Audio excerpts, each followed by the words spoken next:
একজন সাহাবীর কথা মনে হয়ে গেল। ঈমান শুধু আনলেই হবে না, ঈমানটাকে টিকিয়ে রাখতে হবে। আমার নবীজি মক্কা থেকে হিজরত করে মদিনায় চলে গেলেন। মদিনায় যাওয়ার পরে আমার নবীজি চতুর্দিকে কালিমার দাওয়াত দেওয়া শুরু করলেন। আমার নবীর কানে বহু ইহুদিদের ষড়যন্ত্র চলে আসলো। বহু ষড়যন্ত্রের জাল ছিন্ন করে আমার নবীজি দাওয়াতি মিশন নিয়ে দেশে দেশে বিভিন্ন জায়গায় তিনি দাওয়াতি কাজ করলেন, চিঠি পাঠাতে লাগলেন। আমার নবীজির মদিনা থেকে প্রায় 250 মাইল দূরে একটা জায়গায় তিনি দাওয়াতি কাজ করার জন্য লোক পাঠায়া দিলেন। সেই দাওয়াতি কাজে সাড়া দিয়ে এক টকবকে যুবক কালিমা গ্রহণ করে ফেললেন। আমার নবীজির দাওয়াতে তিনি কালিমা পড়েছেন। সেই যুবকটার নাম হচ্ছে আব্দুল্লাহ। কি নাম বলেন? আব্দুল্লাহ।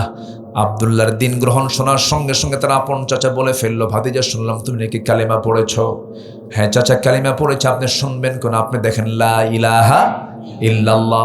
এই কথা শোনা মাত্রই আপন চাচা বলতেছে, ভাতিজা তোমার বাপ মরে যাওয়ার পর তোমাকে আমি আস্তে আস্তে করে বড় করেছি, তিলে তিলে আমি তোমাকে সব দেখে শুনে বড় করেছি, তোমার নামের সম্পদ লিখে দিয়েছি। এত কিছু করার পর তুমি বাপ দাদার ধর্মের চনকালি মেরে তুমি নতুন দিন গ্রহণ করলে কেন? ছেড়ে দাও, তোমাকে ছাড়তে হবে।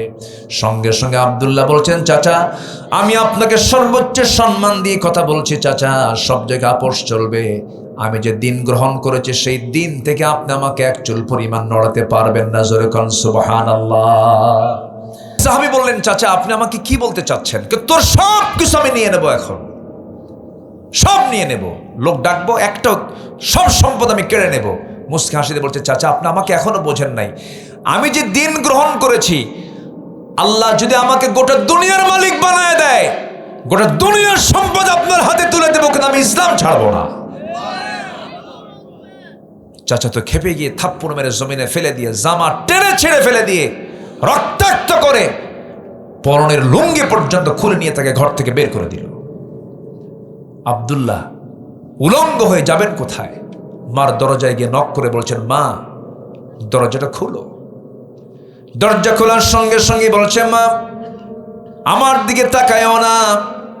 আমার চাচা আমাকে মেরে মেরে শেষ পর্যন্ত লুঙ্গিটা পর্যন্ত খুলে নিয়েছে। মা দেখো তো ঘরের মধ্যে কোনো কিছু আছে নাকি। খুঁজে একটা চাদর পাওয়া গেল, কোনো মতো তার সতরটা ঢাকা হলো, গায়ে কোনো কাপড় চোপড় নাই। এবার বলছে, মা প্রচন্ড শীতকাল, সেই সময় বলছে, মা আমি তোমাকে ভালোবাসি, তবে নবীর চাইতে বেশি আমি তোমাকে ভালোবাসি না। সুবহানাল্লাহ বলবেন না? মা আমি তোমাকে ভালোবাসি কিন্তু নবীর চাইতে বেশি ভালোবাসি না। এমনকি মা আমি আমার জীবনের চাইতে আমি আমার রাসূলকে বেশি ভালোবাসি। আমি চলে যাচ্ছি মদিনার দিকে, মা দোয়া করো আমার জন্য। শীতের ভিতরে রওনা দিয়েছেন, পায়ে হেঁটে হেঁটে রওনা দিয়ে দিয়ে মদিনা পর্যন্ত চলে গেলেন। প্রচন্ড শীতকাল সেই সময়। নবীজির দরজায় গিয়ে নক করলেন। দরজা খোলা মাত্র রাসূল তার এমন অবস্থা দেখে ভিতরে ঢুকে গিয়ে আমার নবীজির ব্যবহৃত সুন্দর দুটো জুব্বা হাতে করে এনে বলছেন, আব্দুল্লাহ জুব্বাটা তাড়াতাড়ি পরো, ঠান্ডা লেগে যাবে। এরপরে বিস্তারিত শোনার পরে রাসূল বলছেন, আব্দুল্লাহ চিন্তা করো কেন? তোমার চাচা তোমাকে উলঙ্গ করে বস্ত্রহীন করে ঘর থেকে বের করে দিয়েছে, আর তোমার রাসূল তোমাকে তার নিজের গায়ের জুব্বা দান করে দিয়েছে। কি চিন্তা করো তুমি? কোনো চিন্তা নাই তোমার? তুমি কিছু চাও নাকি? হুজুর আমি আপনার কাছে দুনিয়ার কোনো কিছু চাই না, আমি চাই হলো মহান রব্বুল আলামিন যেন আমাকে শহীদের মর্যাদা দিয়ে দেন। এই কথা শোনার সঙ্গে সঙ্গেই আমার নবীজি হাত উঁচু করে বলছে, আল্লাহ আমার আব্দুল্লাহর জান মাল তুমি কাফের বেঈমানদের জন্য হারাম করে দাও। সাহাবীর মন খারাপ হয়ে গেল, হুজুর আপনি কেন এমন দোয়া করলেন কেন? কাফের বেঈমানরা যদি আমাকে নাই মারে আমি শহীদ হব কেমনে? আমার নবীজি বলছেন, আব্দুল্লাহ তুমি এমন চিন্তা কেন করছো? তাআলা ফিরাশিহি, তোমার মধ্যে যদি শহীদের চেতনা লালন হয়ে থাকে, মরণ যদি বিছানায় হয়, আল্লাহ রাব্বুল আলামিন শহীদের দরজা দিয়ে দিবে। যাও কোরআন পড়ো। আমার নবীজি বহুদিন পর মদিনার মসজিদ থেকে বের হলেন, যুদ্ধ অভিযানে বের হলেন। এবার বলছে, আব্দুল্লাহ আসো নাকি? হুজুর আমি আছি। লাব্বাইক ইয়া রাসূলুল্লাহ, চলো যুদ্ধে যাই। খুব খুশি সাহাবী। যুদ্ধ শেষে ফেরত আসতেছিলেন, হঠাৎ করে রাস্তায় তিনি অসুস্থ হয়ে পড়লেন, মারা গেলেন। আব্দুল্লাহ নবীর কাছে সংবাদ চলে আসলো, হুজুর আপনার প্রাণ প্রিয় সাহাবী আব্দুল্লাহর দুনিয়াতে নাই। নবীজির চোখের পানি টপ টপ করে পড়া শুরু হলো। হারে আমার আব্দুল্লাহ কত কষ্ট করে দুনিয়া বিক্রি করে ঈমানটা এনেছে। রাসূল বলছেন, সাহাবীরা আমার আব্দুল্লাহর জানাজা কেউ পড়াবে না, আমি আব্দুল্লাহর জানাজা নিজে পড়াইয়ে দেব। জানাজায় হাজির হলেন, সব সাহাবীদের কিনে জানাজা শুরু হয়ে গেল। জানাজা সম্পন্ন হওয়ার পর আমার রাসূল বলছেন, সাহাবীরা আমার কলিজার টুকরা আব্দুল্লাহর কবরটা তোমরা কোথায় খনন করেছো? হুজুর, ওই গর্তের ওই দুই পাহাড়ের ঠিক মাঝখানে, আমাকে নিয়ে চলো। আমার নবীজি রওনা করলেন, পায়ে হেঁটে চলে গেলেন। এরপরে সামনে গিয়ে কবরের সামনে গিয়ে দাঁড়ায় বলছে, সাহাবীরা আমার আব্দুল্লাহর কবরে আজকে কাউকে নামতে দেব না, আমি রাসূল নিজে নামবো। রাসূল নিজে নামলেন। নামার পরে বলছে, আবু বকর আমার ডানে নামো, ওমর আমার বামে নামো। আমার নবীজি এবার হাতটা গায়ে দিয়ে বলছে, কলিজার টুকরা আব্দুল্লাহ রে আমার হাতে তুলে দাও সাহাবীরা। আমার নবীজি আব্দুল্লাহর লাশটা হাতে নিলেন, বলছেন, আবু বকর মাথা ধরো, ওমর পাটা ধরো। তিনজন মিলে কবরে শোয়া দিলেন। বুকের উপরে রাসূল হাতটা রেখে কাদা কাদা কণ্ঠে বলছেন, আরশের মালিক আল্লাহ, আজকের এই সময় পর্যন্ত আমি আব্দুল্লাহর দ্বারা কোনোদিন কষ্ট পাই নাই, তুমি আব্দুল্লাহকে মাফ করে দিও। পাশে দাঁড়িয়ে থাকে একজন সাহাবী, সাদ ইবনে আবি ওয়াক্কাস রাদিয়াল্লাহু তাআলা আনহু, দিগ্বিজয়ী বীর। তিনি বলছেন, আমি আজকে বড় কপালওয়ালা মানুষ। আজকে আমি জীবিত সাদ বিন আবি ওয়াক্কাস যদি না হয়ে যদি ওই কবরের বাসিন্দা হতাম, জীবনটা বড় ধন্য হতো। কারণ যে কবরবাসীকে দাফন করার জন্য পৃথিবীর সেরা সেরা তিনজন মানুষ তারা কবরে নেমে গেছে। জোরে বলুন সুবহানাল্লাহ। আমার বন্ধুগণ, ঈমান এনেছি, সত্যের সাক্ষ্য দিয়েছি, সাক্ষ্যকে গোপন করব না। ঈমান বিক্রি করে সব কিছু শেষ করে দেব না, বরং ঈমান রক্ষার জন্য জীবন দেব, তবু আমরা ঈমান ছাড়বো না। রাজি আছেন তো ইনশাআল্লাহ? আল্লাহ কবুল করুন, জোরে বলি আমিন। নাম্বার 2 হলো সীমা লঙ্ঘন না করা। ফেরাউন কি করেছিল? কি করেছিল বলেন? নিজেই বলে ফেললো, কোন আইন চলবে না মিশরে, আমি রব। এই রব মানে কিন্তু ফেরাউন বলে নাই যে আমি মানুষ বানাইছি, আমি আকাশ বানাইছি, আমি চন্দ্র বানাইছি। ফেরাউন বলেছিল আমি রব মানে হচ্ছে আমার মিশরে আমার আইন ছাড়া কারো আইন চলবে না। এরকম ফেরাউন আমার দেশে আছে না? নাই। আচ্ছা, শুধু নামটা ফেরাউন না, কিন্তু কাম কি? ফেরাউন। যারা আল্লাহর আইন ছাড়া নিজের আইন চালাতে চায় তার আরেক ফেরাউন। সব দেখা শেষ করেছি।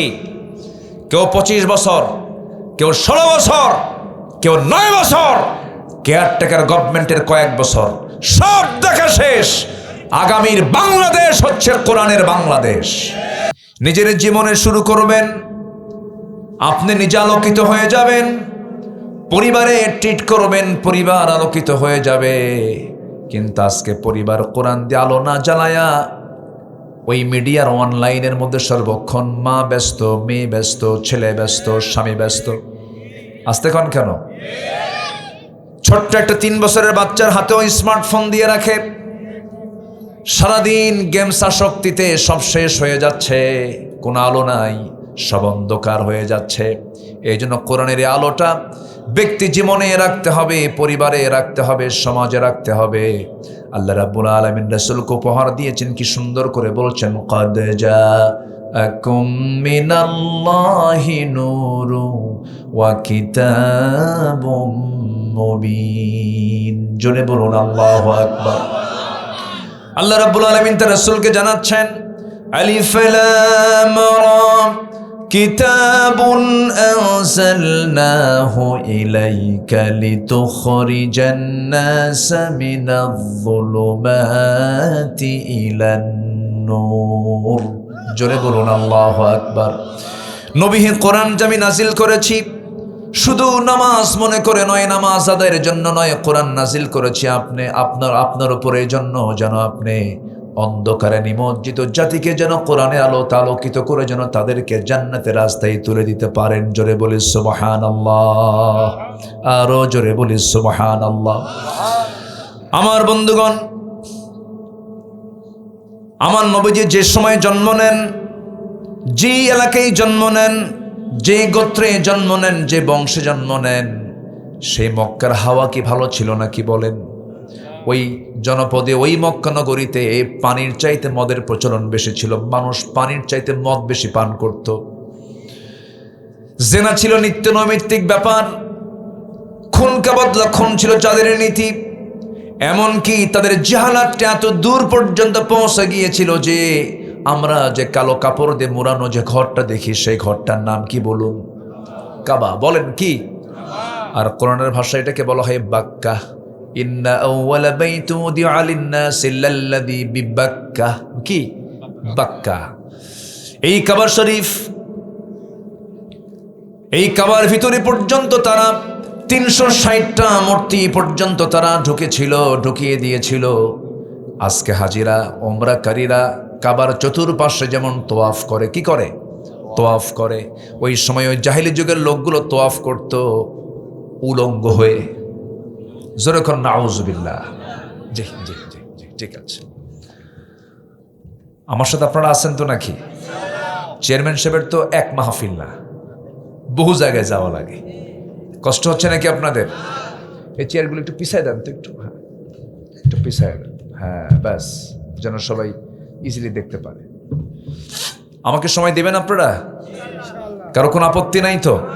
মা বোন মাহফিল আছে? আসছে মা বোনরা? বলি আলহামদুলিল্লাহ। আল্লাহ তুমি মা বোনদেরকে কবুল করো, জোরে বলি আমিন।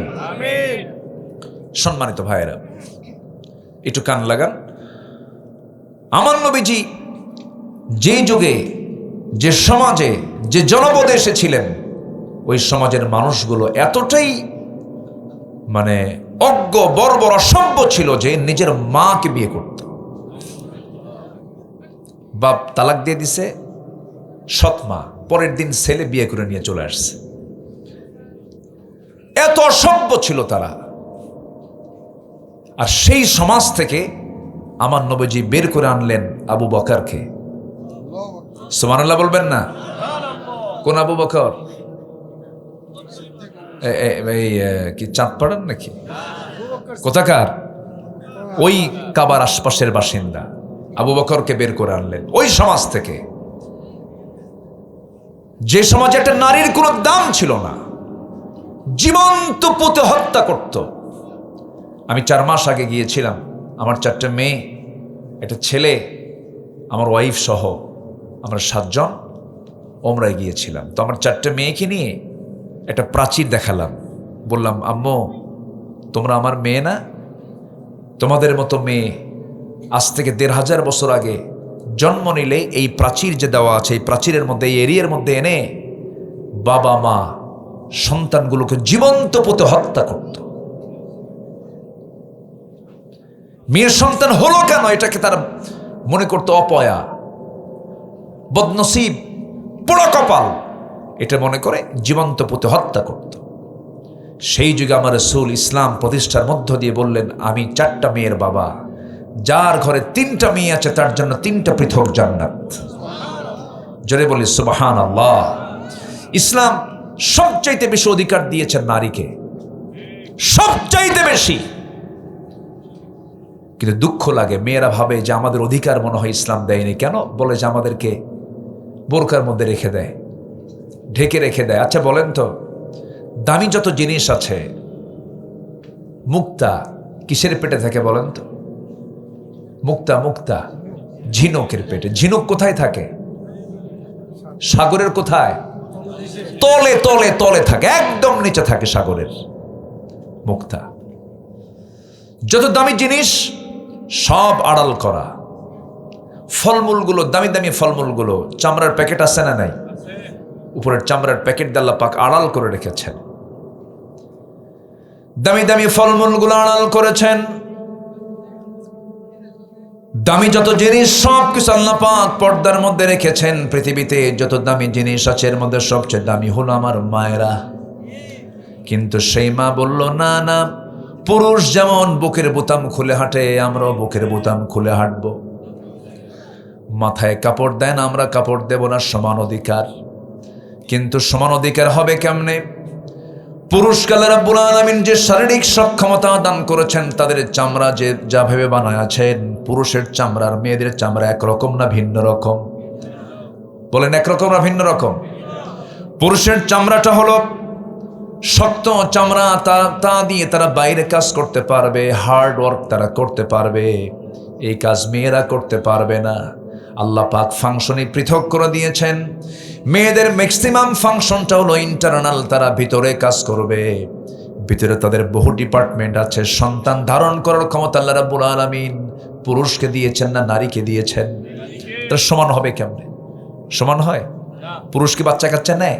তো বলেন যে আমাদের বাচ্চা কাচ্চা নেব না, তোমরা এখন পুরুষের নাও, আছে সে ফাংশন আছে, তো সমান হবে কেমনে?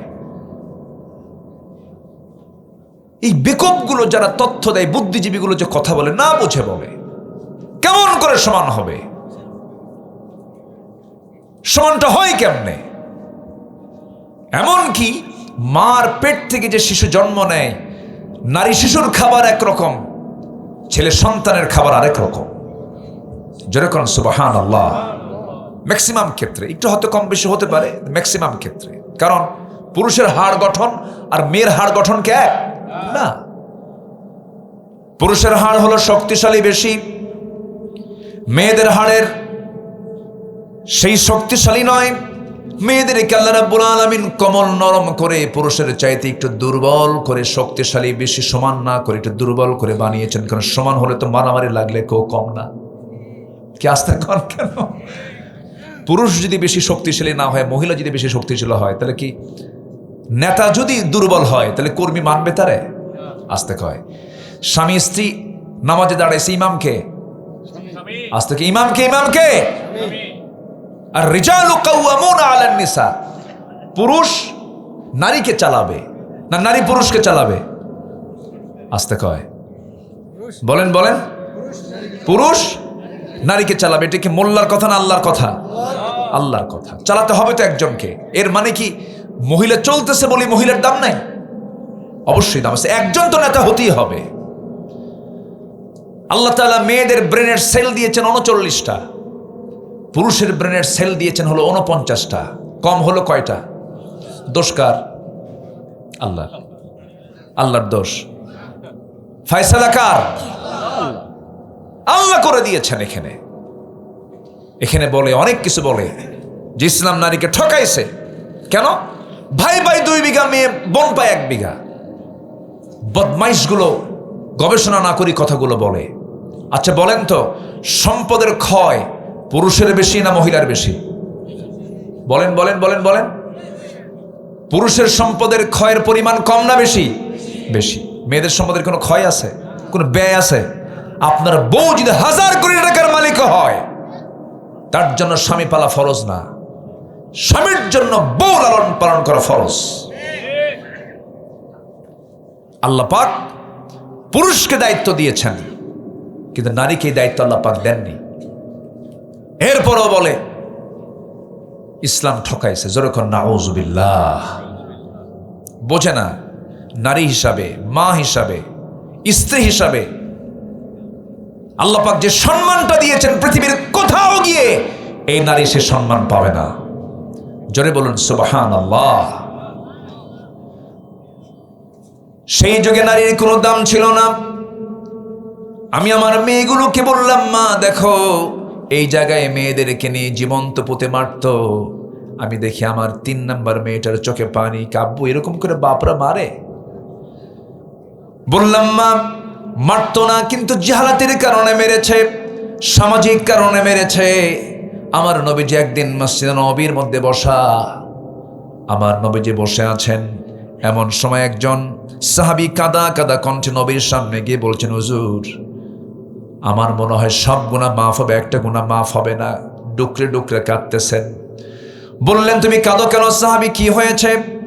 হুজুর নিজের হাতে নিজের কন্যা সন্তানকে জীবন্ত পুঁতে হত্যা করেছি। আমার রাসূল বলছেন, সাহাবী কেমন করে মারলা একটু বলো তো দেখি। আমার রাসূল মাঝে মাঝে শুনতেন কথা, সামনে বসায় নিলেন। যে কোনো মানুষ যদি খুব কষ্টে থাকে, সেই সময় তাকে কথা বলতে দিলে তার দুঃখ কষ্ট একটু দূর হয় কিনা বলেন? খুব কষ্ট নিয়ে আছে, একটু বলো তো, একটু খুলে বলো।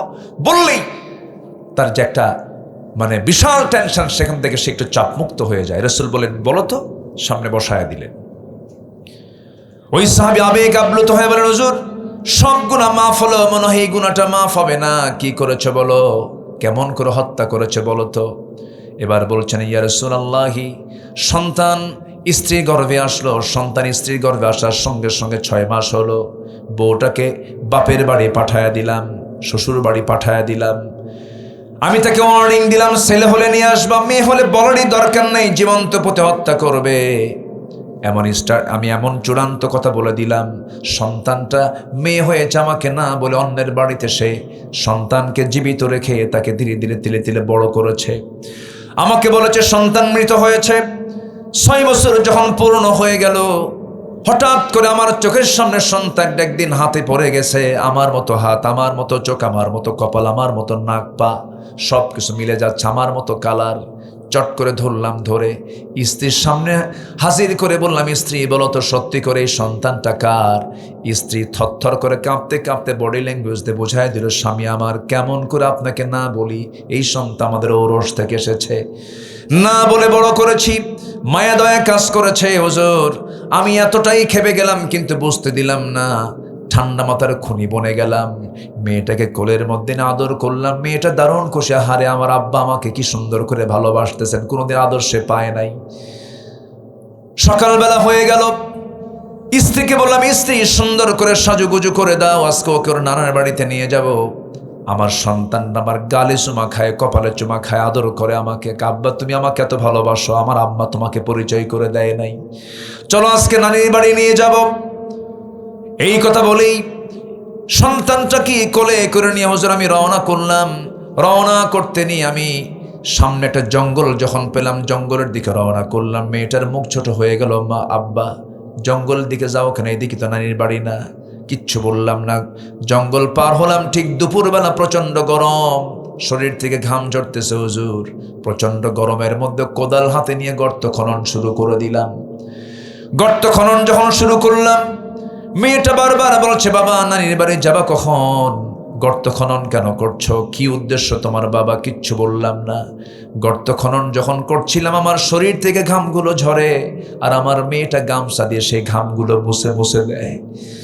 আমার দাড়ির ভিতরে সিটকেসে মাটিগুলো পড়ে। আমার ছোট্ট মেয়েটা হাতটার দুটো হাত দিয়ে খিলাল করে করে আমার সেই দাড়ির ময়লাগুলো, মাটিগুলো সাফ করে দেয়, আর বলে, বাবা নানির বাড়ি যাবা কখন? কিচ্ছু বললাম না।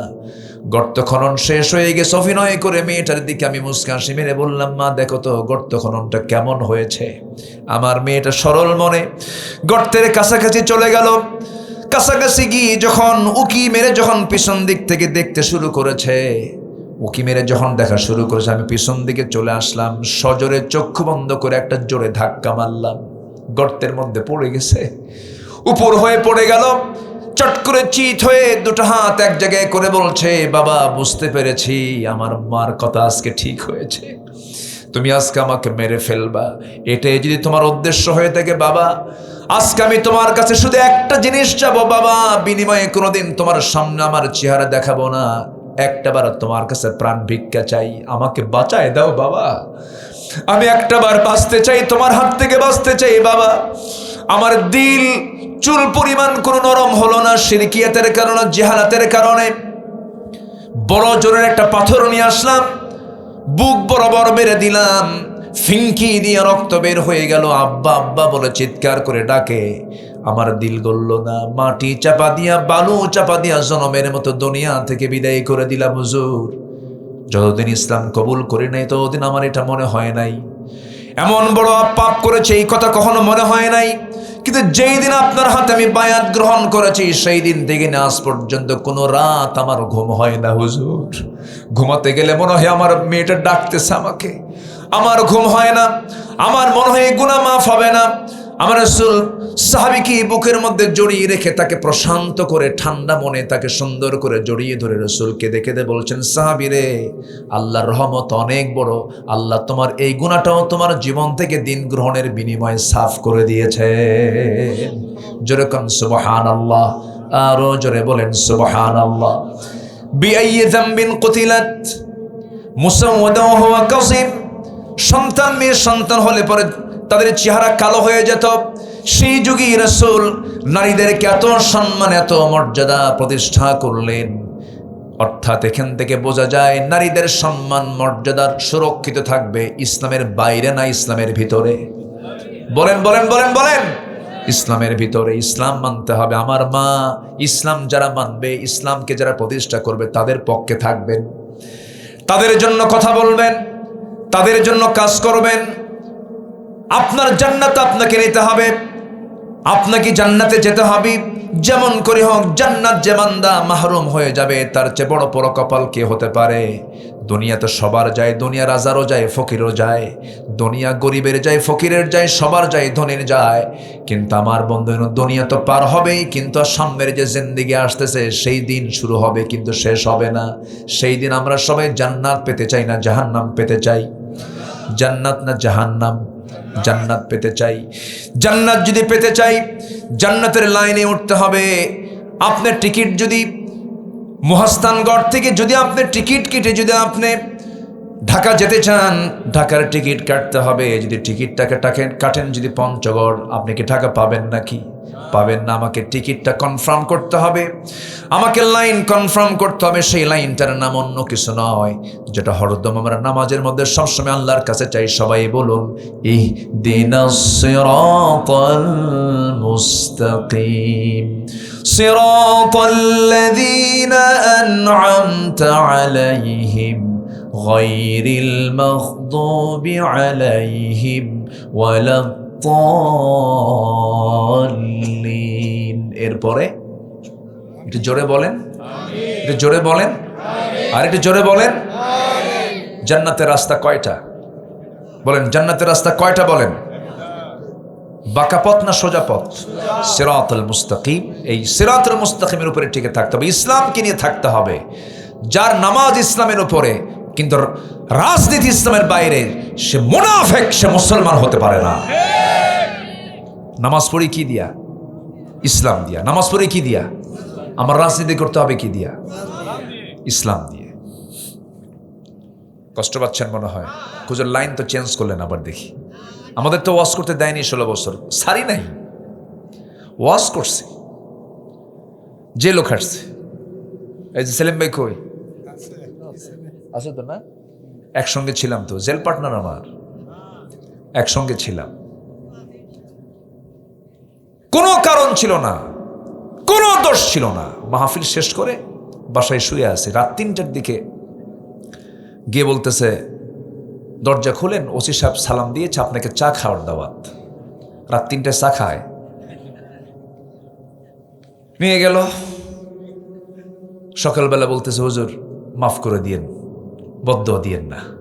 ওসি সাহেব বলতেছে, বললাম বদদোয়া দেবো না মানে? আমরা ধরে আনছেন, বদদোয়া দেবো না কেন? হুজুর বদদোয়া দিয়েন না হুজুর, ছেলে মেয়ে আছে, চাকরি রক্ষা করা ফরজ, যদি ছেড়ে দিই তাহলে তো আমার চাকরি থাকবে না। চাকরি বাঁচান তো ফরজ, আমি বলি ইমান বাঁচান তো নফল। ধরে নিয়ে চলে আসলো, হ্যান্ডকাফ লাগালো, যদি পালায় দৌড় মারি। হ্যান্ডকাফ লাগায়া কোর্টে চালান দিল। কোর্টের বিচারক আমার দিকে তাকায়, জিব্বে কামড় মেরে কয়, হুজুরে ধরে আনলো কেনা? মামলার ধারার দিকে চায়, দেখেছে এমন মামলা দিছে, রাষ্ট্রদ্রোহ মামলা, জামিন দিলে চাকরি থাকবে না। ধরে নিয়ে আমার আবার কোর্টে কি বলে জেলখানার দিকে নিয়ে চলে গেল। তখন সেলিম ভাই ভিতরে, তো ঢুকায় দেওয়ার সঙ্গে সঙ্গে এক মুরব্বী দেখে সামনে বসা, মুরব্বী প্রায় 80 বয়স হবে। তো মুরব্বীকে দেখে উনি আমাকে চিনছে, চিনেই বলতেছে, হুজুর আপনি জেলখানায়? খুব খুশি হলাম। বললাম খুশি হলেন কেন চাচা, কি হয়েছে? কে বাবা, বহু ওয়াজ মাহফিল শুনছি আপনার, ওয়াজের শেষে বুড়া মানুষ নড়তে পারি না, এত চেষ্টা করছে মোসাফা করবো পারি নাই, আল্লাহ পাক এত সুন্দর মিলাই দিছে, দোয়া করে আপনি জেলখানায় থাকেন। এমন দোয়া করছে সহজে জামিনও হয় না, বুঝলেন? এই সেলিম ভাই আছেন তো? বসেন না, সামনে পিছনে থাকেন কেন? সামনের সিট, সামনের কাতার পূরণ করুন, কাতার সোজা করুন, বসেন। সম্মানিত ভাইয়েরা, বললাম চাচা আপনি জেলখানায় কেন? কে বাবা, বোমা হামলা, মানে বোমার নামে মামলা দিয়েছে, বোমা বোমা মানে বোমা হামলার মামলা দিয়েছে তার নামে। 80 বছরের বুড়ার নামে দিয়েছে বোমা হামলার মামলা। বলেন তো, বোমা কি জায়গায় পড়বে না মাথায় পড়বে? এগুলো করেছে ওরা। জুলুম করবে যারা, মামু বাড়ি দিল্লি গিয়ে বসে থাকবে তারা। সিগন্যাল দিয়ে দিলাম, জুলুম করবেন যারা, ওই জায়গায় ওই যে ঠিকানা তো আছেই, ওখানে গিয়ে বসে থাকতে হবে। কথা বোঝা গেল? এই একটা বাক্যের মধ্যে কিন্তু অনেক বড় সিগন্যাল আছে। রাগ করতেছেন নাকি আপনারা? জুলুম করা যাবে না। এই জুলুম শুধু রাষ্ট্র না, পরিবারও করা যাবে না। অনেক স্বামী আছে বউকে পিটায়, ভাবে পিটানো সুন্নতে মুআক্কাদা আছে, কিন্তু এরকম বেকুব কিছু আছে না? উঠতে বসতে পিটায়। হুজুর আজকের মারা এত খুশি, হুজুর ভালো করে রাখন, স্বামী আমার এখানে বসে আছে। মারবেন কেন? এটা জুলুম। জুলুম করা যাবে না। বোনকে সম্পদ বোঝায় দেয় না, এটা কি জুলুম না? বাপ মরে গেছে কত আগে, মরে যাওয়ার পরপরই তো মিম্মা তারাকাল ওয়ালিদাইন কোরআন বলছে, সূরা নিসা শুরুর দিকে দেখেন, প্রথম রুকুতে দেখেন, মিম্মা তারাকাল ওয়ালিদাইন লিযাকারি মিসলু হাযযিল উনসাইন। মরে গেছে, সঙ্গে সঙ্গে মেয়ে সন্তান তার সম্পত্তির ওয়ারিস হয়ে গেছে। বোন সম্পত্তি চাইলি ভাই এরকম গরুর মতো চোখ বানায়। আছে কিনা বলেন? আছে কিনা? ও জান্নাত পাবে? কেমনে জান্নাত পাবে? কিন্তু তাহাজ্জুদ পড়ে আবার। বোনকে সম্পদ দেন, এক যুগ চলে যায়, বোন বড় সাহস পায় না। যদি বেশি বলতে যাই, বাপের বাড়ি যাওয়াই তো বন্ধ হয়ে যাবে। বাপ নাই, ভাই কথা বলবে না, তাহলে যাবো কেমনে? এমন চাপে রাখে। এক যুগ চলে গেল, হঠাৎ করে ওই বোনের জায়গার উপরে আবার যে ধানগুলো, সে ধান বেচে ওমরে যাবে কইর তেল দিয়া। আছে নাকি এলাকায় এই কথা? কইর তেলে কই ভাজা, বাস ওমরায় গিয়ে সব জমজম কূপের পানি, আজোয়া, খেজুর, যা কিছু সব নিয়ে আসে। মদিনা থেকে একটা সোনার চেন নিয়ে আসছে। বোন পাবে 1 কোটি টাকার জায়গা, আর নিয়ে আসছে হলো 2 লাখ টাকার একটা চেন। নিয়ে এসে বোনকে দাওয়াত দেয়, বোন তুমি কোথায়? তাড়াতাড়ি আসো, তোমার জন্য মক্কায় দোয়া করেছি, কাবার দরজা ধরে ধরে তোমার জন্য দোয়া করছি, বোন খুব ভালোবাসি তোমাকে। এরপরে সুন্দর করে বলে, বোন বসো, এই যা জোয়া খেজুর খাও, অসুখ সারবে। জমজম পানি আনছে, তোমার নিয়ত পূরণ হবে। বোন তুমি একটু মাথাটা নিচু করো, তোমার জন্য সোনার চেন আনছে, সোনার মদিনা থেকে সোনার একটা চেন গলায় লাগায় দিয়া। বোন তো মহা খুশি, মেয়েরা একটু প্রশংসা পাইলেই খুশি। পাশে বসায় দিয়ে বোনকে এবার সুন্দর করে ওয়াজ করতেছে, বোন একটা কথা বলবো, রাগ করবা না, তোকে না বলো। কি বলবা? অংশ নিলে কিন্তু ধ্বংস হয়। কত বড় বদমাইশ! অংশ নিলে কি হয়? ধ্বংস হয়। সব শেষ হয়ে গেল। যতক্ষণ সে ওমরা এই যে নিয়ত করে যে গেছে, ওর নিয়ত ঠিক আছে কন্ত? কিছু কিছু লোক আছে প্রত্যেক বছরই ওমরায় আর হজে যায়, আছে না? আছে কিনা বলেন? 20 বার হজ করছে। কয়বার? 20 বার। কয়বার? আমি 20 বার হজ করছি। রসুল করছেন একবার। রসুল করছেন কয়বার? একবার। রসুলের জীবনে হজ কয়বার? একবার। আর 20 বার হজ করেও সুদ খাওয়া ছাড়ে না।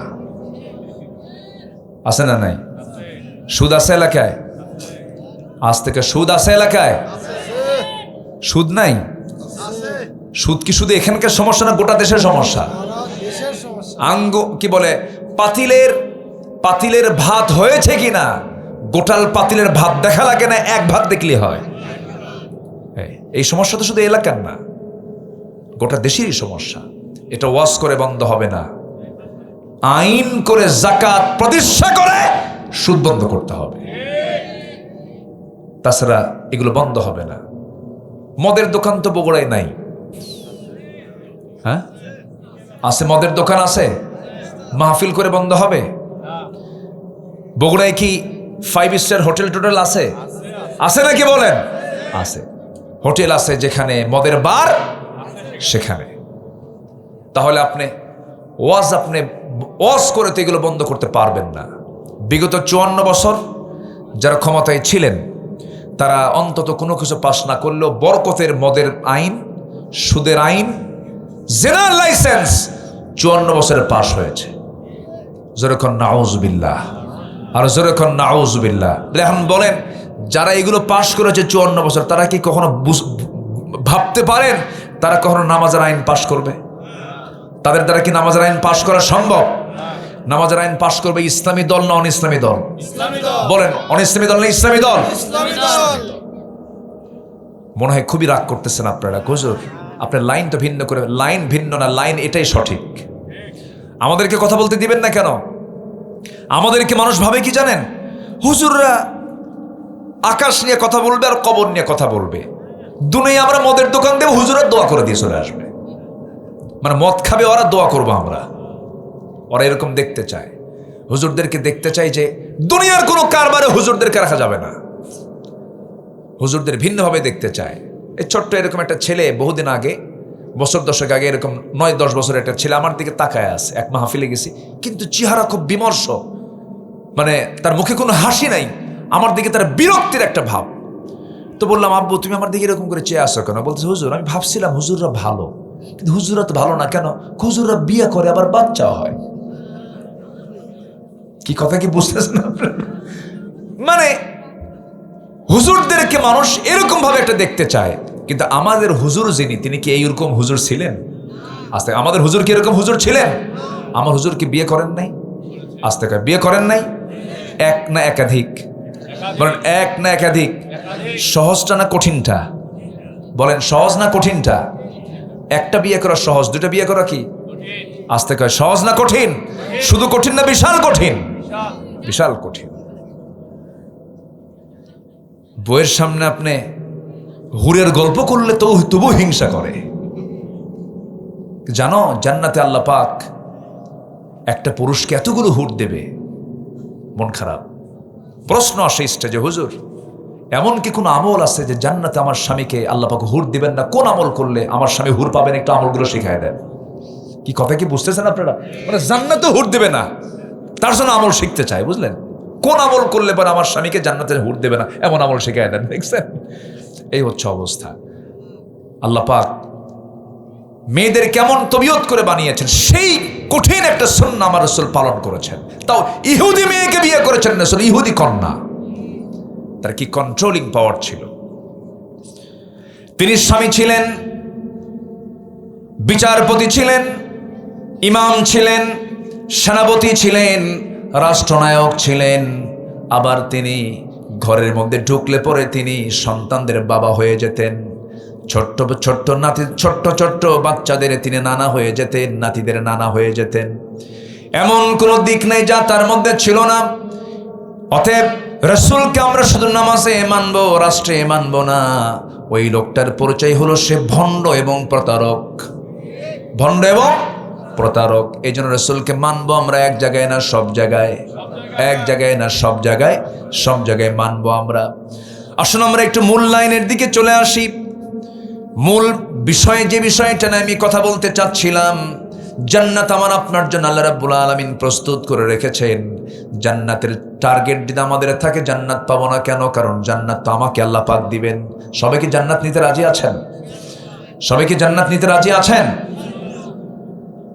ওই দুটো লোক উঠলো কেন? ওই যে দুটো লোক, কি সমস্যা কি? বসেন, আবার বের হয়। বসেন বসেন বসেন, বসে পড়েন। বলি আলহামদুলিল্লাহ। একটু ধমক টমক দিলাম, আবার রাগটাক করে কিনা বুঝলাম না। একটু বসেন। একজন উঠলে তাকে দেখে আরেকজন ওঠার চিন্তা করে, প্ল্যান করে। একটু বসেন। আমি খুব বেশি সময় নেব না। আমি আপনার বিরক্তি আসার আগেই, আপনার যেন কষ্ট না হয়, হয়তো বিরক্তি না, কষ্ট না হয়। আজকে বিগত সময়ের চাইতে আজকে ঠান্ডা কম না বেশি? বাইরে যান, টের পাচ্ছে না কিছু। এখানে তো আমরা ভিতরে বসে আছি, এত সুন্দর মানুষ আপনারা। আমি এখানে এসেছিলাম প্রথম কোন সালে সালিম ভাই? না না, আসছি 2 বছর আগে। প্রথম আসা তো অনেক আগে। আমার চাঁদপাড়ায়, আমার পুরাতন নাম না, আব্দুর রশিদ চেয়ারম্যান, নাম শুনছেন তো ওনাকে? চেনেন না ওনাকে? চেনেন না? আল্লাহ তুমি আমার চাচার কবরটাকে জান্নাতের নূর দেব না আফার করে দাও। খুব হাসি খুশি মানুষ ছিলেন, পান খেতেন খুব, খালি চুন লাগাতেন আর পান খেতেন। আল্লাহ তুমি তাকে জান্নাতের আলা মাকাম তুমি আল্লাহ দান করো। জোরে বলি আল্লাহুম্মা আমিন। সম্মানিত ভাইয়েরা, আমি প্রথম সফর আমার মনে হয় 7-8-এর দিকে হবে, 2007, 2006, 7, 8 এই টাইমে আমি এখানে একবার এসেছিলাম। প্রথম সফর। চাচা জান আমাকে দাওয়াত দিয়েছিলেন। আল্লাহ তুমি তার কবরটাকে জান্নাতের নূর দেব নাফার করে দাও। লাহিড়ী পাড়ার চেয়ারম্যান। আমার এখনো নাম্বারটা সেভ আছে, কিন্তু নাম্বার আছে কিন্তু নাম্বার ওয়ালা নাই। এই তো দুনিয়ার নিয়ম ভাই, সবাই আমরা চলে যাব।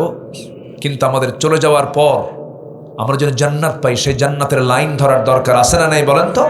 আছে। জান্নাত পেতে হলে একটা সহজ সূত্র, আল্লাহ তাআলার যে নিষেধ কাজগুলো ওটা কি করব না ছেড়ে দেব? বলেন করব না ছেড়ে দেব? ছেড়ে দেব। সেই নিষেধ কাজগুলো কি তার একটা তালিকা আমি আজকে দিতে চাই। সবাই রাজি আছেন তো ইনশাআল্লাহ? নিষেধ কাজগুলো কি আসুন কোরআনের আলোকে সেই তালিকা আমি আজকে আপনাদের সামনে একটু ডেলিভারি দিতে চাচ্ছি। আমরা মনোযোগ দিয়ে আলোচনাগুলো শোনার চেষ্টা করব। জোরে বলি ইনশাআল্লাহ। আমার ভাইরা, আল্লাহ রাব্বুল আলামিন 12টা নিষেধাজ্ঞা দিয়েছেন। আজকের আমি তালিকায় 12টা নিষেধাজ্ঞা আমি নিয়ে আসছি। নাম্বার 1 হচ্ছে সত্যকে যারা গোপন করবে, এটা বড় একটা হারাম কাজ। সত্যকে, সাক্ষ্যকে গোপন না করা, কখনো সত্যের সাক্ষ্যকে গোপন করা যাবে না। আল্লাহ রাব্বুল আলামিন বলেন, ওয়ামান আযলামু মিম্মান কাতামা শাহাদাতান, আরেক জায়গায় বলছেন ওয়ালা তাকতুমুশ শাহাদা, তোমরা সত্যের সাক্ষ্যকে কখনো গোপন করবে না। আমরা রূহের জগতে ছিলাম, রূহের জগতে আমাকে প্রশ্ন করা হয়েছিল আলাস্তু বিরাব্বিকুম, আমি কি তোমার রব নই? আমরা বলেছি হ্যাঁ তুমি আমার রব। এই সিদ্ধান্ত দিয়ে আমি দুনিয়াতে এসেছি, মার পেটে ছিলাম, মার পেট থেকে আল্লাহ পাক আমাকে দুনিয়াতে পাঠিয়েছেন। আমার বন্ধুগণ, ওই মার পেটের মধ্যে যে 9টা মাস ছিলাম, সম্পূর্ণ টোটাল আমার সম্পূর্ণ দায়িত্ব গ্রহণ করেছেন যিনি, তিনি আমার চিল্লায় বলুন কে? এই পৃথিবীতে কোনো প্রোডাকশন তৈরি করার জন্য অন্ধকার লাগে না আলো লাগে? বলেন বলেন, অন্ধকার লাগে না আলো লাগে? আলো লাগে। কিন্তু আল্লাহ পাক আমার যে সৃষ্টি করেছেন সেই সৃষ্টির জায়গাটা আলো না অন্ধকার? মার পেট আলো, মার পেট আলো, কেমন অন্ধকার? এমন অন্ধকার নিকষ কালো, একদম ঘন অন্ধকার, কোনো আলো নাই। সেই মার পেটের মধ্যে সে অন্ধকারের ভিতরে কি নিখুঁত করে চোখ দিলেন, কান দিলেন, নাক দিলেন, হাত দিলেন, পা দিলেন। একটা নারীকে দেখে কি প্রশংসা করা হয়, কি সুন্দর তোমার ভ্রুযুগল, প্রশস্ত কপাল, টানা টানা চোখ, বাঁশির মতো নাক, চিকন চিকন ঠোঁট, লম্বা লম্বা কালো কেশ। এই যে প্রশংসাগুলো করতেছেন, এই সুন্দরী নারীর প্রশংসা করার আগে প্রশংসা করতে হবে ওই নারীকে বানিয়েছেন তিনি কে? এই প্রশংসা করবো আমরা অন্যের বইয়ের না নিজের বইয়ের, এটা যেন মনে থাকে। আবার কিভাবে কুয়াশা আসতেছে দেখছেন? ওরে আল্লাহু আকবার। আসেন দোয়া করে দিই, আলোচনা চালাবো। দেখছেন ছেলে মেয়ের কি অবস্থা, এটা বুঝলাম না। ওরে বাপ, ঘড়িও দেখতেছেন আপনি? মাশাআল্লাহ, এই তো এরকম শ্রোতাই তো দরকার। বলি আলহামদুলিল্লাহ। তাহলে মার পেটের ভিতরে, অন্ধকারের ভিতরে সব সেটআপ কে দিয়েছেন? আসতে বলবেন না, কে দিয়েছেন? ওখানে কি পেশাব পায়খানা ছিল? বলেন পেশাব পায়খানা ছিল? সব ম্যানেজমেন্ট কে করেছেন? অনেক বেকুব কয় হুজুররা ওয়াজ করে জান্নাতে কোনো পেশাব পায়খানা নেই। এটা কি সম্ভব? বেকুব, তোর মার পেটে কেমনে থাকলি তুই? আল্লাহু আকবার বলেন। মার পেটে আমাদের পেশাব পায়খানার কোনো প্রয়োজন হয়নি। কি সুন্দর করে আল্লাহ রাব্বুল আলামিন শুধু বানায়া দিলেন না, সেটআপ দিয়ে দিয়েছেন। এই যে চোখ দিয়ে আমরা দেখি, এই চোখটা কি শুকনো জায়গায় না ভিজা জায়গায়? বলেন বলেন বলেন। চোখের চতুর্পাশে পানি আছে না নাই? পানির মধ্যে চুবায় রেখেছেন। চোখের পেছনে আল্লাহ রাব্বুল আলামিন মেশিন সেট করে দিয়েছেন, সর্বক্ষণ সেখান থেকে লবণ পানি উৎপন্ন হয়।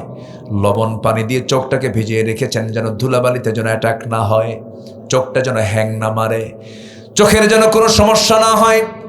হাজারো শীত প্রধান দেশ হোক না কেন, ওই যে -15 -20 এত সেখানে শীত, ওই তীব্র শীতের মধ্যে বান্দা যখন বাইরে বের হয়, চোখের পানি কখনো জমাট বাঁধে না।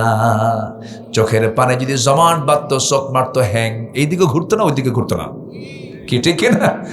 চোখের পানি আল্লাহ রাব্বুল আলামিন এমন সুন্দর করে, কি সুন্দর করে অয়েন্টমেন্ট বানায় দিয়েছেন, চোখ যেদিকে নাই সেদিকে চলে যায়।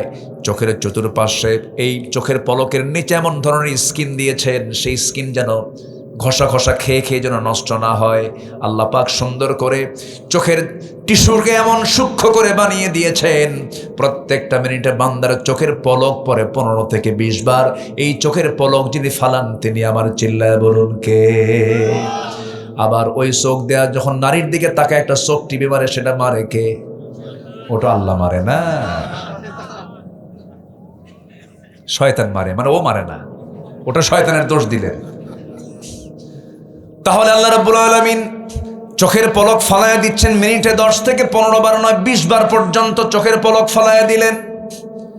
আবার এই চোখের মধ্যে লবণ করে চোখের পানি সেট করে দিলেন, স্থায়ী অয়েন্টমেন্ট করে দিলেন। রাত 1টার পরে 10টার পরে আপনি যখন ঘুমিয়ে পড়েন, চোখের পানি পড়া কিন্তু বন্ধ হয় না, চোখের পানি পড়তেই থাকে। কিন্তু এটা চোখ বন্ধের কারণে সকালবেলা চোখের 2 কোণায় কি হয়ে যায়? ম্যাচিউড হয়ে যায়, ঘন ঘন হয়ে যায়। এটাকে এলাকায় কি বলে? হ্যাঁ, চোখেরও যে ময়লা 2 দিকে সাদা থাকে, কি কয়? হ্যাঁ না, এই ছেলে কয় কি কি কয়, কি খন খন, ও যেটা দেখলি খেলে কয় সাফ করো সাফ করো, কি কয়? কেঞ্জুল। আচ্ছা, আমার এলাকায় বলে কেতর। কি কয়? কেতর। এই সিরাজগঞ্জের ভাষা এটা। আমার যদিও হোম ডিস্ট্রিক্ট বগুড়া জেলায়, কিন্তু আমার ভাষার সাথে আবার সিরাজগঞ্জের কিছু মিল আছে। আমার কিন্তু জন্মস্থান বগুড়া জেলায়। আপনাদের দোয়া আল্লাহ তাআলা, গোটা দেশে যাই, পৃথিবীর বিভিন্ন দেশে যাওয়া হয়, দোয়া করবেন আমার জন্য, দোয়া করবেন না ইনশাআল্লাহ? আমি ছোট্ট মানুষ, আমার এলেম কালাম তেমন কিছু নাই, মানুষ ডাকে আমি যাই, কিছু কথা বলি। তো তাও আমার বাপের কথা কই না, আমি কোরআনের কথা কই, ঠিক আছে না? জি, সবাই তো বাপের, কেউ বাপ নিয়ে ব্যস্ত, কেউ স্বামী নিয়ে ব্যস্ত, কেউ বাপ নিয়া, কেউ স্বামী নিয়া, মানে মনে করে কারো বাপের দেশ কারো স্বামীর দেশ, মাঝখান দিয়ে তো আমরাই শেষ হয়ে গেলাম। কি ঠিক আছে কিনা? আমরা কাউকে নিয়ে ব্যস্ত হব না, আমরা আল্লাহ এবং রসুলকে নিয়ে ব্যস্ত থাকবো, ঠিক কিনা বলেন? কারণ বাপও কাছে আসবে না, বউ কাছে আসবে না। ইয়াউমা ইয়াফিরুল মারউ মিন আখিহি ওয়া উম্মিহি ওয়া আবিহি ওয়া সাহিবাতিহি ওয়া বানিহি। সেদিন সবাই সবাইকে থুয়ে পালাবে। আর যিনি আমাকে ছেড়ে যাবেন না তিনি আমার কে? আসতে তিনি আমার কে? আল্লাহ পাক। তাহলে চোখের কেনজুল, চোখের কি কেনজুল? এটা কি ময়লা? নো, এটা ময়লা না, এটা আপনার জন্য অয়েন্টমেন্ট, মলম, যেন চোখে যেন কোনো ভাইরাস না ঢোকে। সুবহানাল্লাহ বলবেন না? তাহলে চোখ কে দিলেন? আল্লাহ দিলেন। কানের মধ্যে ময়লা আছে না নাই? এই ময়লা এলাকায় কি কয়? গরু খায়। কানের ময়লা, এই কানের ময়লা কিন্তু সাধারণ কোনো বিষয় নয়। যে কোনো ইএনটি, যারা কান নাক গলার যারা ডাক্তার, তারা কিন্তু মানা করেন কানের মধ্যে কি ঢুকাবেন না, বলে না, বলে না, কখনো ঢুকাবেন না, কারণ কানের ময়লা এটা আপনার জন্য সেফটি। পরিমাণ বেশি হলে ভিন্ন কথা, পানি ঢুকে গেলে, পচে গেলে ভিন্ন কথা, তখন ডাক্তারের কাছে যেতে হবে। কিন্তু স্বাভাবিকভাবে কানের মধ্যে যে ময়লাটা, এটা কোনো ময়লা নয়। দেখবেন আপনার গাড়ির চাকা যখন বেশি বেশি বেশি আওয়াজ হয়, বিয়ারিংটা যখন ক্ষয় হতে থাকে, তখন সেই সময় মেকারের কাছে গেলে মেকার ওই বিয়ারিংয়ের মধ্যে কি লাগায় দেয়? এই তো লাইনে আসছেন, গ্রিজ যতক্ষণ থাকে ততক্ষণ বিয়ারিংটা ঠিক থাকে। ঠিক তেমনি কানের মধ্যে আল্লাহ রাব্বুল আলামিন গ্রিজের মতো করে কিছু অয়েন্টমেন্ট, কিছু ময়লা দিয়েছেন, ইয়ার ওয়াক্স, কানের ময়লা দিয়েছেন। এটার স্বাদ হচ্ছে তিক্ত, এটা তিতা সাইজের, এটা কিন্তু মিষ্টি না। যদি মিষ্টি হতো আপনি ঘুমায়া পড়তেন, সমস্ত পিঁপড়াগুলো জমা হতো কার কানে? বলেন কার কানে? আপনি কান সাফ করবেন না, ঘুম পারবেন? কানের মধ্যে ছোট্ট একটা পিঁপড়া ঢুকলে মনে হয় গোটাল দুনিয়ার পাহাড় ঢুকছে এর মধ্যে, ঠিক কিনা বলেন? কানের ময়লা আল্লাহ রাব্বুল আলামিন তিক্ত করেছেন এই জন্য, যেন কানের মধ্যে কোনো পিঁপড়া যদি ঢুকেও পড়ে, যখন দেখবে স্বাদ নাই, তিতা, বেলাইন বের হয়ে আসবে, আস্তে করে বের হয়ে আসে না, বের হয়ে চলে আসে, ঢুকতে পারে না। কানকে সিকিউর করে দিয়েছেন, চোখের পানি লবণ করে আল্লাহ পাক এটাকে সুন্দর করে জীবাণুমুক্ত করে দিয়েছেন। এবার আসেন জিহবার দিকে তাকান, জিহবার চতুর্পাশে পানি আছে না নাই? জোয়ান না ভাটা? আস্তে করে, জোয়ান না ভাটা? জোয়ার আছে না নাই? একটু তেঁতুল গাছের দিকে চায় থাকেন। কি কথা কি বোঝাই গেল? তেঁতুল গাছের দিকে তাকালে মাঝে মাঝে কিছু করাও লাগে না, মুখ থেকে এমনি বের হয়ে অন্যের গালে যায় পড়ে, ঠিক কিনা বলেন? পড়ে কিনা বলেন? কি জোয়ার আল্লাহ রাব্বুল আলামিন জিহ্বার চতুর্পার্শ্বে দিয়ে দিয়েছেন। আল্লাহ বলছেন আলাম নাজআল লাহু আইনাইনি ওয়া লিসানান ওয়া শাফাতাইনি ওয়া হাদাইনাহুন নাজদাইন। জোরে বলুন আল্লাহু আকবার। আমি কি তোমাকে টানা টানা চক্ষু দেই নাই? সুন্দর দুটি ঠোঁট দিয়েছি, সুন্দর একটা জিহ্বা দিয়েছি, কত স্বাদ করে দিয়েছে জিহ্বার ভিতরে। জিহ্বা একটা গোশতের টুকরা, অথচ কি মেশিন সেট করেছেন, কচু শাক, ব্রেন কয় কচু, কি ব্রেন কি কয়, জিহ্বায় দিলেন পুঁটি মাছ, পুঁটির ব্রেন মেমোরিতে চলে গেল পুঁটি মাছ, লটকা ফিশ, মাছের জাত, গরু, ছাগল, মুরগি, গোশতের আমিষ, নিরামিষ, শাকসবজি, ভেজিটেবলস, হাজার প্রকারের স্বাদ সব আল্লাহ রাব্বুল আলামিন মেশিন দিয়েছেন। কয়টা মেশিন বলেন? যদি আজকে এরকম হতো, যদি আল্লাহ পাক মেশিনটা একটা জিহ্বা না দিয়ে যদি এটা নাট বল্টু সিস্টেম করে দিতেন, তাহলে অন্তত সেলিম ভাইয়ের মাহফিল আসতে আজকে ব্যাগের মধ্যে 4-5টা জিহ্বা তোলা লাগতো। নাট বল্টু সিস্টেম। সেলিম ভাই বলবে, ভাই এই যে দই খান, এই জিহ্বা লাগান, আবার খোলো, আবার গরু খাবেন, এই জিহ্বা লাগান। কি সমস্যা? সুবিধা না অসুবিধা বলেন? বিশাল অসুবিধা। আল্লাহ রাব্বুল আলামিন কি সুন্দর ম্যানেজমেন্ট করে দিয়েছেন। এই যে আমি কথা বলছি, আমার জিহ্বার চতুর্পাশ্বে পানিগুলো সরবরাহ করে দিচ্ছেন যিনি আমার, তিনি আমার কে? আমাকে চালান কে? আস্তে খাবেন, আমাকে চালান কে? 2-3 দিন হলো কোমরে ব্যথা করে। সেলিম ভাইকে বললাম, সেলিম ভাই কোমরে ব্যথা করছে কেন? কি যেন বুঝলাম না। আমার বন্ধুগণ, এই যে কোমরে ব্যথা হয়, বান্দা যখন পানি একটু কম খায় তখন কিডনিতে প্রেসার গিয়ে পড়ে। বান্দা পানি খাবে, ডাবের ওই ডাবটা একটু সুন্দর করে 2-3 দিন খাবে, আল্লাহ রাব্বুল আলামিন গোটা কিডনিকে ফিল্টারিং করে গোসল করায়া ধুয়ে মুছে সাফ করে দেন। যেরকম সুবহানাল্লাহ। কে চালান? আল্লাহ চালান। আমার এক বন্ধু মালয়েশিয়া থাকে, আব্দুল মমিন নাম, কোটি কোটি টাকার মালিক, বিজনেস করে। আমি তার হাত ধরলাম, গিয়ে হাত ধরেই এখানে কবজিতে হাত ধরছে, ভাই কেমন আছেন? দেখি এখানে মেশিন বাঁচতেছে, ওখানে মানে ঘুরতেছে। বললাম এখানে মেশিন কেন? চোখে পানি আসছে। হুজুর, আল্লাহ আমাকে সব দিয়েছে, কোনো অভাব নাই, কিন্তু আমার শান্তি নাই। কেন? 2টা কিডনি আমার নষ্ট। আমার ছোট খালাম্মা, সবাই দোয়া করবেন, 2টা কিডনি তার অকেজ হয়ে গেছে। কি যে কষ্ট ভাই, আল্লাহু আকবার। আমরা সুস্থ আছে বুঝি না, 2টা কিডনি অকেজ হয়ে গেছে। বন্ধু বলে, বন্ধু আমার সপ্তাহে 4 দিন আমাকে হসপিটালে যেতে হয়, ডায়ালিসিস মেশিনে যেতে হয়। ডায়ালিসিস করার জন্য গোটা রক্তকে ফাটাতে হয়। গোটা রক্তকে ডায়ালিসিস না করলে পরে আমি মরে যাব। 4বার করে তাকে হসপিটালে যেতে হয়। যেই ডায়ালিসিস মেশিনে ডায়ালিসিস করে মানুষ বানিয়েছে, তার ওজন হলো 100 কেজি, যেটা কিডনির বিকল্প কাজ করে, তাও 16 আনা কাজ করে না। আর আমার আল্লাহ আদম আলাইহিসসালাম থেকে নিয়ে আমার সময় পর্যন্ত বডিকে ব্যালেন্স করে কিডনির ওজন সর্বশেষ আমার আপনার জন্য করে দিয়েছেন মাত্র 200-400 গ্রাম। জোরে কোন সুবহানাল্লাহ। মাত্র 200 গ্রাম। আর মানুষ বানাইছে কয়শো কেজি? বলেন কয়শো কেজি? যদি এমনটা হতো, বান্দা তোরে দুনিয়াতে পাঠায় দিলাম, যা তোর জন্য আসমান থেকে 2টা কিডনি পাঠাবো, 100-200 কেজি। ধানের বস্তা নিবেন না, কিডনির বস্তা নিবেন। কেউ তো সুবহানাল্লাহ বলতেছেন না, কেউ তো সুবহানাল্লাহ, জোরে বলেন সুবহানাল্লাহ। এগুলো চালানোর জন্য ভিতরে জেনারেটর আছে না নাই? এই যে এটা কিসে চলতেছে? বিদ্যুৎ আছে না? আমার আপনার শরীরে বিদ্যুৎ আছে কিনা বলেন?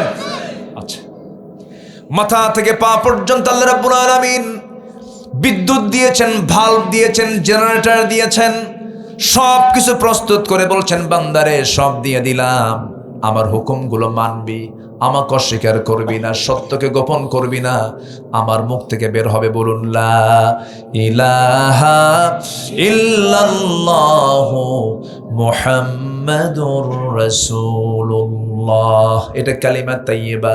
আলাম তারা কাইফা দারাবাল্লাহু মাসালান কালিমাতান তাইয়্যিবাতান কাশাজারাতিন তাইয়্যিবা أصلها ثابت وفرعها في السماء। জোরে বলুন আল্লাহু আকবার। কালিমা তাইয়্যিবা কি? কালিমা তাইয়্যিবা হলো একটা মজবুত বৃক্ষের মতো, যার গোড়া অনেক সুদূর গভীরে, এবং ডালপালাগুলো খুব প্রশস্ত বিস্তৃত। এই গাছ বলতে আল্লাহ পাক খেজুর গাছকে বুঝিয়েছেন, কালেমার উদাহরণ দিয়ে তিনি বলছেন খেজুর গাছ।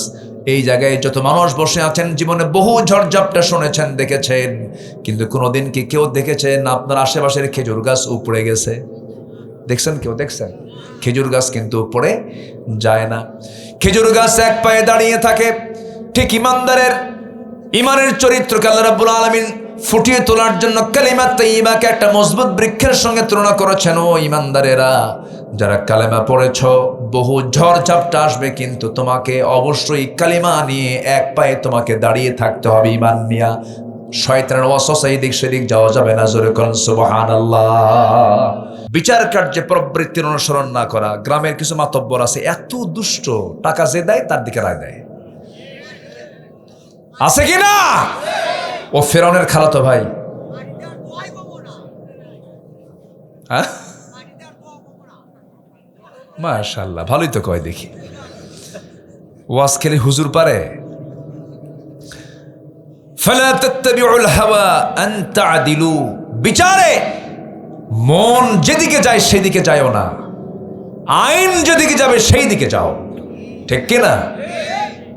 আমার অমুক খালাতো ভাই হয়, ওইদিকে ওই রায় দেওয়া যাবে না, ভুল। বিচারে ভুল করবেন, আল্লাহ আপনাকে একদম উপর করে জাহান্নামে ঢুকিয়ে দিবেন। এগুলো সব নিষেধাজ্ঞা। এগুলো সব কি বলেন? নিষেধাজ্ঞা। কার নিষেধাজ্ঞা? আল্লাহর। নাম্বার 4, কাফেরদের দুনিয়াবি বাহ্যিক চাকচিক্য দেখে বিভ্রান্ত না হওয়া। দেখেন না, এখন গোটা বিশ্ব নিয়ন্ত্রণ করছে, অর্থনীতির চাকা নিয়ন্ত্রণ করছে ইউরোপ, আমেরিকা। এটা কি আমাদের হতাশার কোনো কারণ? হতাশার কোনো কারণ? লা ইয়াগুররান্নাকা তাকাল্লুবাল্লাযীনা কাফারু ফিল বিলাদ। এগুলো নিষেধাজ্ঞা, আল্লাহ পাক মানা করছেন।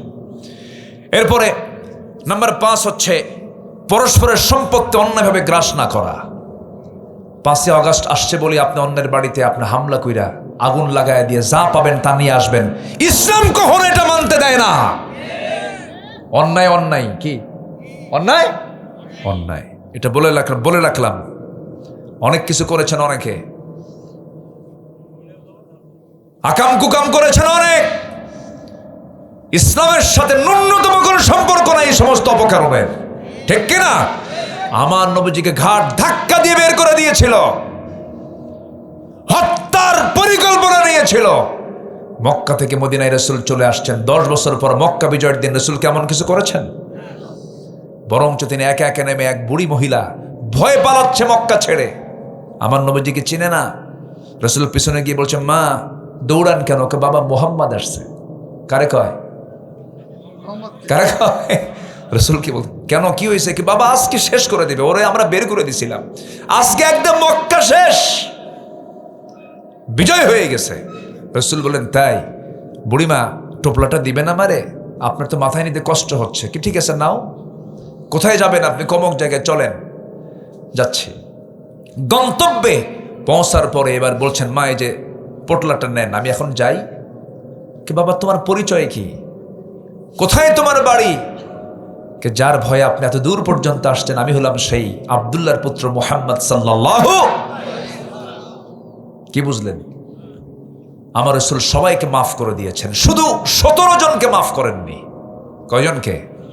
হ্যাঁ, এটাও মাথায় রাখতে হবে। কিন্তু যাদেরকে মাফ করার যোগ্য না তারা সব পালাতে, তাদেরকে পালাতে সহযোগিতা করা হয়েছে। ঠিক কিনা?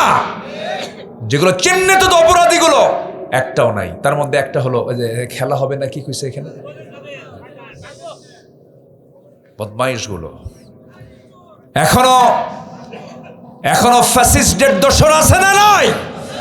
এখনো আছে। সাবধান থাকতে হবে, আমার সতর্ক থাকবো। জোরে বলে ইনশাআল্লাহ, আরো জোরে বলে ইনশাআল্লাহ। অন্যায় করে কারোর সম্পদ কোনো গ্রাস করা যাবে না। শত্রু হলেও, আজ থেকে শত্রু হলেও, পুকুর ওর নামে, আপনি পুকুরের মাছ খাবেন কেন? দখল করবেন কেন? আপনি অন্যের সম্পত্তি দখল করবেন, জান্নাত হারাম হয়ে যাবে আপনার জন্য। কি আপনি বসে আছেন পিছনে, খেয়াল করি নাই, মনে হয় খুব রাগ করতেছেন আপনারা। আচ্ছা, নাম্বার 6 হলো আল্লাহর নাম ছাড়া জবাই করা প্রাণী খাওয়া যাবে না। আল্লাহর নাম ছাড়া কি খাওয়া যাবে? এটা কে মানা করেছেন? কে মানা করে দিয়েছেন? আল্লাহ মানা করেছেন। শুয়োরের মাংস হারাম করেছেন। আচ্ছা, হারাম খাবার বেশি না হালাল খাবার বেশি? বলেন বলেন বলেন। হালাল সীমাহীন, কত খাবেন আপনি, মেলা খাবার। হারাম দু একটা, হারাম তো বেশি না তো। আল্লাহ কইছে আঙ্গুর খা, তাজা আঙ্গুর খা, আঙ্গুর পচায় খায়। আল্লাহ কইছে আপেল খা, আপেল পচায় খায়। ইটের ভাটার ইট দিয়ে মাথায় মারলে বাঁচবেন, কিন্তু ইটের ভাটা ইট হওয়ার আগে যে কাদাটা করা হয়, কাদা খোসায় খোসায় যে কাদা, সে কাদা যদি মারা হয় মরবেন? মরবেন না। কাদা অবস্থায় মারলে মরে না, আর এটাকে পাকালে কি হয়? মরে যায়। তো আল্লাহ পাক বলছেন রস খাও, কিন্তু রসকে পচায়ও না, কারণ মদ খেলে তাল না মাতাল? মাতাল হয়ে যায়, এটা খাওয়া যাবে না। আল্লাহ পাক যেটা হারাম করেছেন সেই কাজে আমরা যাব না। জোরে বলি ইনশাআল্লাহ। এখন ছেলে পেলে, যুবকরা, তোমরা দেশের পরিবর্তন এনেছ, তোমাদের কাছে আমরা চিরকৃতজ্ঞ, কিন্তু চারিত্রিক সৌন্দর্য নিয়ে আসতে হবে। মাথার চুল থেকে শুরু করে পা পর্যন্ত সব পোশাক আশাক, চুল টুল সব ঠিক রাখতে হবে। নামাজ কালাম পড়ো, স্মার্টফোন থেকে একটু দূরে থাকার চেষ্টা করো। স্মার্টফোন যদি তোমাকে চালায়, তোমার স্মার্টফোন ব্যবহার করা জায়েজ নাই। আর তুমি যদি চালাতে পারো, আমি মোবাইলকে চালাবো, চালাও। তোমাকে মোবাইল চালায়, তোমার ব্যবহার করা জায়েজ নাই, ব্যবহার করো না, তোমাকে শেষ করে দেবে। ফ্রি ফায়ার, তারপর কি পাবজি, আর কি আছে, casino, TikTok, Twitter, Messenger, imo, Line, Viber, Instagram, Kurigram, বাদ দাও। কোনো গ্রাম ট্রাম থুইও না, বাদ দিয়ে লাইন খোঁজো। কয়টা বলেন? লাইন কয়টা আমাদের? কাকে ধরতে হবে? আল্লাহকে ধরতে হবে। সব বাদ। বিবাহ পূর্ব কোনো নোংরামি করতে যেও না, আকাম কুকাম করো না, মজা পাবা না। দাউদ যার হয়েছে, চুলকানে যার হয়েছে, যখন চুলকে খুব মজা লাগে, কিন্তু চুলকানে যখন বন্ধ হয় তখন কি হয়? জ্বলে। বিয়ার আগে যা করবা কোনো শান্তি নাই, শান্তি পাবা না, তোমার কিচ্ছু হবে না। যা চুরিফিতে কিনবে সব লস প্রজেক্ট। ঠিক তো, কিন্তু মাথা তো ঠিক রাখো না। পার্কগুলো ভরে থাকে কেন? গোসার গাছের গোড়ায় গোড়ায়, জোড়ায় জোড়ায় কি সুন্দর গল্প করে, সারাদিন গল্প একটা, তুমি আমার আমি তোমার। এগুলো করা যাবে না, বাদ দিয়ে দাও। তোমার চরিত্র যদি সুন্দর থাকে, আগামীর দেশ তোমার হাতে চলে আসবে ইনশাআল্লাহ। আল্লাহ কবুল করুন, আল্লাহ কবুল করুন। বিয়ের প্রয়োজন হবে, বিয়ের স্ট্যান্ডার্ড এজ আমার রাসূল শিখিয়েছেন। তিনি বিয়ে করেছেন 25 বছরে। 25 বছরে বিয়ে শাদী করে ফেলবা, আব্বাকে বলবা ডাইরেক্ট গিয়ে আব্বা বিয়ে করাও। এই যে জোরে কইছে ঠিক তাড়াতাড়ি দরকার। হ্যাঁ, সিনা রাখেন, ওর আব্বারে কয় দিয়েন, কি ঠিক কিনা? যে যুবক বিয়ের জন্য পাগল সে চরিত্রবান, যে বিয়ের জন্য অস্থির সে চরিত্রবান। আর যে বিয়ের কথা কয় না ও বাইপাস মারে, ও দুষ্ট। ওটা এই কি আমার কথা পছন্দ হয় না? বিয়ে শাদী করে নিবা, অন্যের বউ না কিন্তু, খুঁজে টুজে পায় না, অন্যের বউ নিয়ে চলে আসে। বউ থাকা অবস্থায় বিয়ে হবে? এই বিয়ে হবে নাকি? বিয়ে হবে? বউ আছে মৌজুদ একজনের, সেখান থেকে বউ নিয়ে চলে আসছে, বিয়েই তো হবে না। এগুলো কাজ করা যাবে না। আল্লাহ তুমি সবাইকে বোঝার তৌফিক দিয়ে দাও। জোরে বলে আমিন। নাম্বার 7 হচ্ছে অভাবের ভয়ে সন্তানকে হত্যা করা যাবে না। আগে হত্যা করতে ওই স্টাইলে, আর এখন হত্যা করে কেমনে জানেন? পেটে বাচ্চা আসছে, খাওয়াবো কি, অ্যাবর্শন করে মেরে ফেলে। এটা বড় খুনি, ঠিক কিনা? এটা করা যাবে। লা তাকতুলু আওলাদাকুম খাশিয়াতা ইমলাক নাহনু নারযুকুহুম ওয়া ইয়্যাকুম ইন্না কাতলাহুম কানা খিতাআন কাবীরা। আল্লাহু আকবার বলেন। হত্যা করা যাবে না। মেয়ের সন্তান হলে পরে অ্যাবর্শন করে, মেয়ের সন্তান মেরে ফেলে। আগে মারতে হলো হওয়ার পরে, এখন মারে হওয়ার আগে। আরো আপডেট, আরো কি বলেন আপডেট। কত বড় বদমাইশ মানুষ, এত জঘন্য। আল্লাহ আল্লাহ আমাদেরকে বাঁচাও। জোরে বলি আমিন। কাউকে বিদ্রুপ না করা, কাউকে ছোট না করা। ধরেন আপনার সামনে একটা অটিস্টিক বাচ্চা বসে আছে, ধাক্কায় হেই করে তাড়ায় দিলেন, আল্লাহ পাক এটা হারাম করেছেন। কাউকে কখনো ছোট চোখে দেখা যাবে না। সে পাগল হোক, অসুস্থ হোক, গরিব হোক, ছোট হোক, চেহারা অসুন্দর হোক, যা মনে হোক, কিন্তু মানুষ সম্মান দিয়ে সমানভাবে আচরণ করতে বলেছেন কে? আল্লাহ তাআলা লা ইয়াসখার কওমুন আসা মিন কওমিন আসা আন ইয়াকুনু খায়রাম মিনহুম। আল্লাহু আকবার। নাম্বার 9 হচ্ছে মুমিনদের মাঝে বিভক্তি সৃষ্টি না করা। নাম্বার 10 হচ্ছে আত্মপ্রশংসা না করা। ফালা তুযাক্কু আনফুসাকুম। কিছু কিছু লোক আছে ওর নিজের প্রশংসা ছাড়া কিছুই পায় না, এরকম বেকুব কিছু আছে না নাই?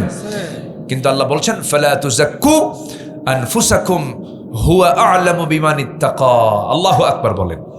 নাম্বার 11 হলো মুশরিকদের অন্তর্ভুক্ত না হওয়া। নাম্বার 12 হচ্ছে আল্লাহকে ভুলে না যাওয়া। আল্লাহকে ভোলা যাবে?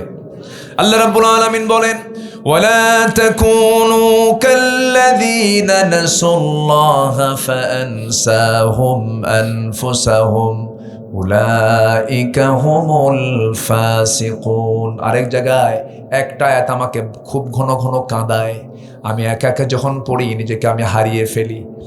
এত ভয়ঙ্কর আয়াত, ওয়ামান আ'রাদা আন যিকরি ফাইন্না লাহু মাঈশাতান দানকা ওয়া নাহশুরুহু ইয়াওমাল কিয়ামাতি আ'মা ক্বালা রাব্বি লিমা হাশারতানি আ'মা ওয়া ক্বাদ কুনতু বাসীরা قال كذلك أتتك آياتنا فنسيتها وكذلك اليوم تنسى।